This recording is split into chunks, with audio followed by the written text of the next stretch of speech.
All right, and there it is. I'm going to give you a quick second to look at this, but let me know if you guys see anything different here.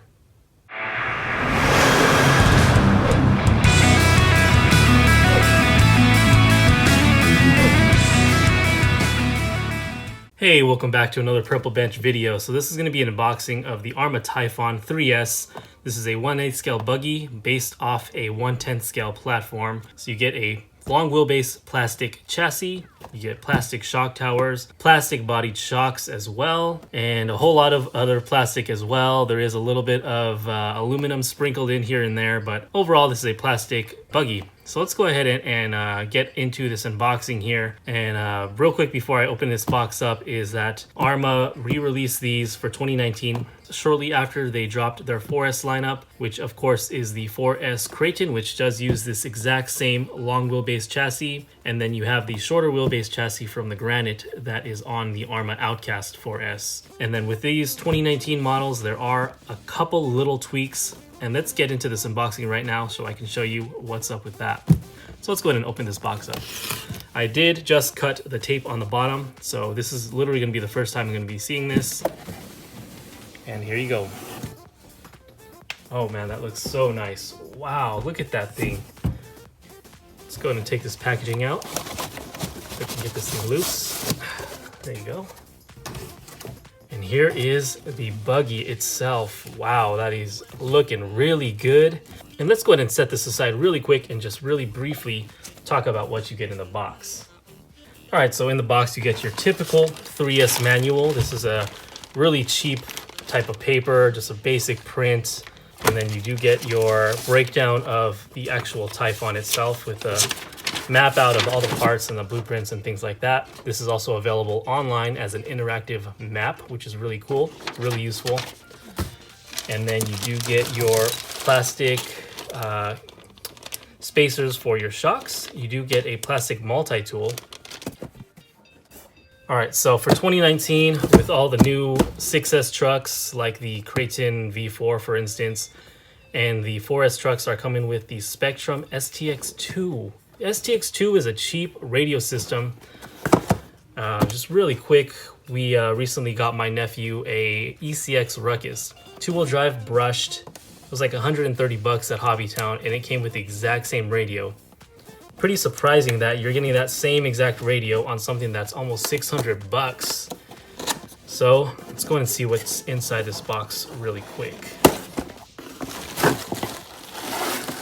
Oh man. Tactic TTX 300 is coming with these 3S trucks for 2019. So it's pretty surprising that these lower cost 3S trucks are coming with a better radio system than what's in the 4S and 6S lineup. So if you guys have seen my other videos on this, I'm not going to go too much into detail with this thing. It's very basic, but it gets the job done very well. It works really well, not a whole lot of adjustability, but this does feature endpoint adjustments, meaning you can set how much throttle, how much brake, how much steering you get both on the left and the right side, which is really nice. And then you get your basic throttle and steering trims.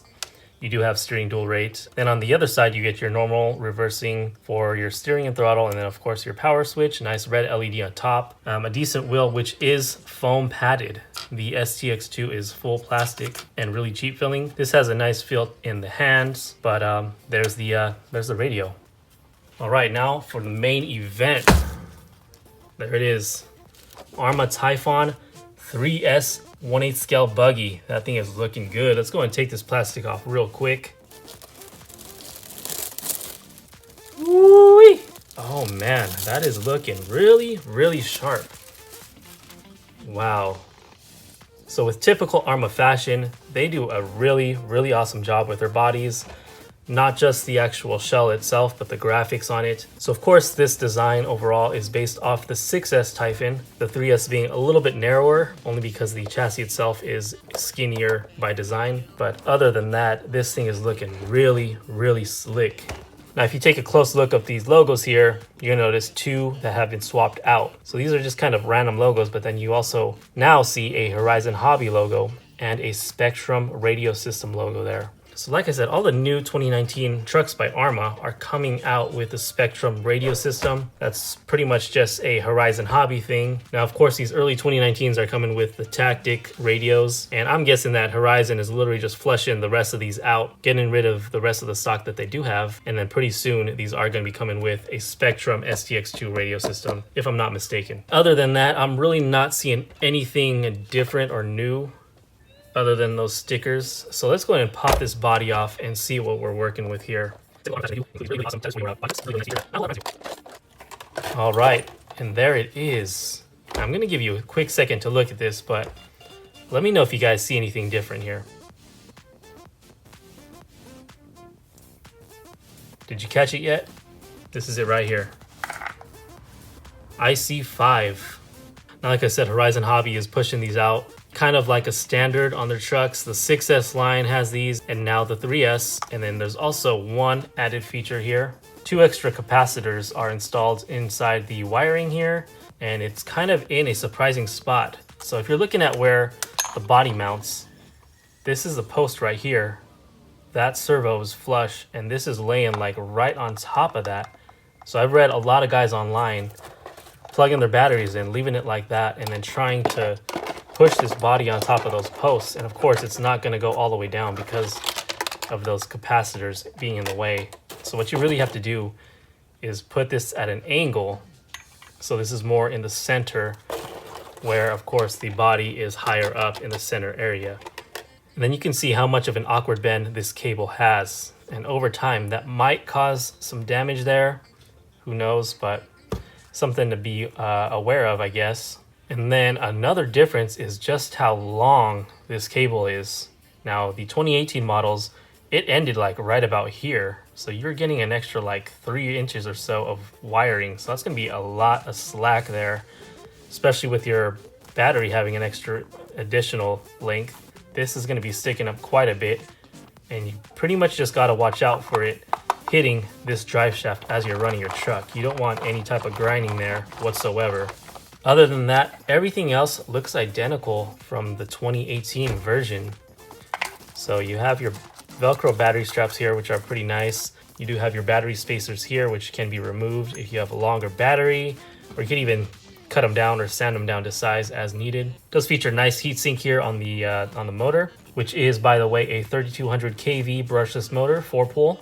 And then you have a 100 amp BLX 100 ESC with a built-in fan. And then another thing to note is just how sloppy these wires are. You guys saw my Big Rock video where I did something where it was like this or something like that, and I zip tied it. I'm probably gonna do the exact same thing, only because you see this edge where it is kind of serrated on that heatsink, and it's looking like these wires already have some damage from shipping like that. I'm not sure if you can make that out, but each of these wires have already a little cut on them. I'm probably gonna do this before I even run it the first time. It's just surprising they still haven't done anything with these wires hanging out like that. It is what it is. And then you have the same ADS, I believe it's 7MS or something like that. That could be a little bit better, but with these lighter wheels, I don't think that's gonna be an issue. Again, like I said, plastic shocks, plastic shock towers. You do have these caps to protect them from rolling over, just because of course the bodies on these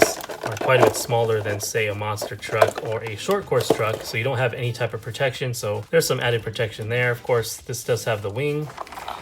The wing here is pretty flexible plastic, so hopefully this is going to last me some time at least, and it's not going to break like the first run or first flip I get. These do have a little bit of slop, but this is a lot less noticeable only because these smaller wheels. The play here is actually not too bad compared to what I was seeing on my Big Rock. So hopefully that's gonna last a little bit longer. Of course, I haven't ran this yet, so I'm guessing these are gonna start going out, and I'm gonna have to replace these turnbuckles and then even do the metal pivot balls by Hot Racing. GPM also has an entire kit with these that do have the metal balls already installed, so that's something I might look into as well. Yeah, these definitely don't last with the plastic pivot balls, so definitely gonna swap those out. Of course, the bell crank does have a lot of play in it as well. Not sure if you can make that out on camera, but that is moving quite a bit. As we all know, there are plastic bushings right here. There's 4 of them, and I actually already have the bearings for that, so I'm gonna probably put these in after a couple runs. So these bearings are the exact same size as the bushings that are pre-installed here. So that's going to take out quite a bit of that play, and it's also going to provide a much smoother steering action. So this does have the Tactic receiver inside. Of course, the Tactics do not have an antenna. Everything's built inside, which is awesome. But I'm actually going to be putting my own radio system in. I have this FlySky FS-BS6 receiver. Of course, this does have an external antenna, so I'm going to have to route that. I do have a video on that on how to install. So go ahead and check that out if you're looking to do that. And then I just have a little antenna tube. Of course, it goes right in here and it shouldn't be a problem. But once they put in these Tactics, you're gonna see something similar just like that. And then luckily for these 3S ones, this is near the center where the body is much higher. So it's not gonna be an issue like the 6S where it's over here. Antenna's on this side, and they had to drill like a little hole like right here, which is pretty ugly. I like having it completely sealed just like that. Looks a little bit cleaner and cohesive in my opinion. All right, so going back to this IC5 connector, of course, the change on this from EC5 is that it does feature a center connection there. For some added features, of course, this does not have a third wire, so you're not getting any of those added features. I'm not sure if that's something that they're trying to push the IC5 Spectrum batteries a little bit harder with via Horizon Hobby, but pretty interesting choice there. Luckily, I already have some EC5 batteries that are 3S, so I'm going to be popping those in, which are Power Hobby 3S 5200 milliamp batteries, by the way. I'm going to be popping them in, and they fit just fine even with these battery spacers, so I'm not going to have to do any modding or anything like that to get those to work. Of course, this does have the plastic spring-loaded center drive shaft with a support bearing right in the center. Pretty easy removal. It's spring-loaded, so you just pull it up out like that and it comes out. And then you can also remove one screw, and then this whole clip comes out after pulling this tab. You can adjust your mesh, change out your pinion. Of course, this motor mount is not adjustable, so I am going to be picking up a hot racing motor mount along with some different pinions just to try out. But out of the box on 3S, this thing will do like 47. It won't hit the exact 50 plus that's advertised, so that's something to keep in mind. You might have to do at least a 16 to get to 50, maybe even a 17. A lot of people are doing 20s or even more than that, doing speed runs, which is pretty awesome, pretty easy to do. Really cool rim design, and the tire tread is awesome as well. Really off-road kind of styling, not necessarily a track-based tire, but it's gonna do well in all-terrain type of environments. And then actually one thing I just noticed on this rim, not sure if you can make that out, but there's like a single thread of plastic right down the center here. Maybe that's something from the production error or something like that. Gonna have to cut those off, but it's just something to point out. Like I said, 17 mil hex is on here, so you are going to need your 17 mil hex tool to tighten or loosen or remove and change out these wheels and tires for something else. So something that's cool with these little Typhons is you can literally take these wheels off, install some 17 mil hex monster truck wheels and tires, and you have yourself like a truckified buggy basically. Stock out the box, these things are really capable for being off-road type of buggies. Looking at the rear's actually feeling really good, and there's not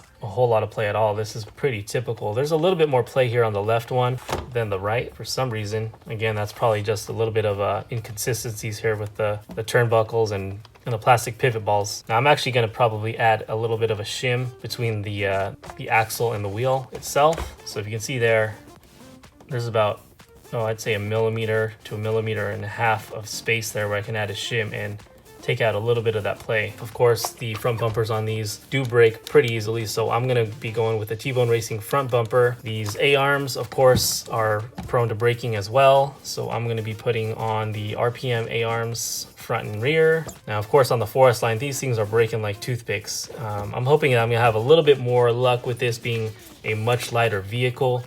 And then it does have the same wing mount and rear bumper as the 4S Creighton does. Pretty interesting stuff. Some nice suspension. I'm not sure if they're different shocks, but it does feel quite a bit lighter than my Big Rock does, mostly in the front.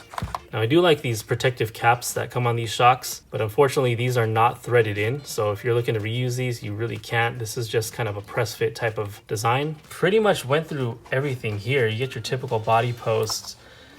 They are adjustable, but it looks like the front ones are already up as high as they go and the rear ones are as low as they go. So unfortunately you can't raise these up and add more clearance to this. It just isn't going to work. You're literally just going to have to make sure it's routed just like that with that bad kink in this wire here. And actually, going back to the graphics, the sticker on this is looking like it's applied pretty poorly actually. There's a lot of wrinkles, and actually it looks like this one, it looks like they almost try to peel it off for some reason. Not sure what's going on with that. Other than that, everything else is looking pretty nice. Body clip retainers, you have your D boots logo there, the Typhon logo, all these other logos here with the Horizon and Spectrum, your double R there, here, BLX. Yeah, really awesome design. If you are looking to purchase one of these and you do prefer the Tactic over the Spectrum, which you should, I recommend you pause this video, go to Horizon or Tower or your local hobby shop, wherever you buy your stuff at, and pick one of these up right away. I'm not sure how much longer these are gonna last with these trucks. So yeah, I recommend you go out and purchase this real quick as soon as you can. These aren't gonna last, I'll tell you that right now.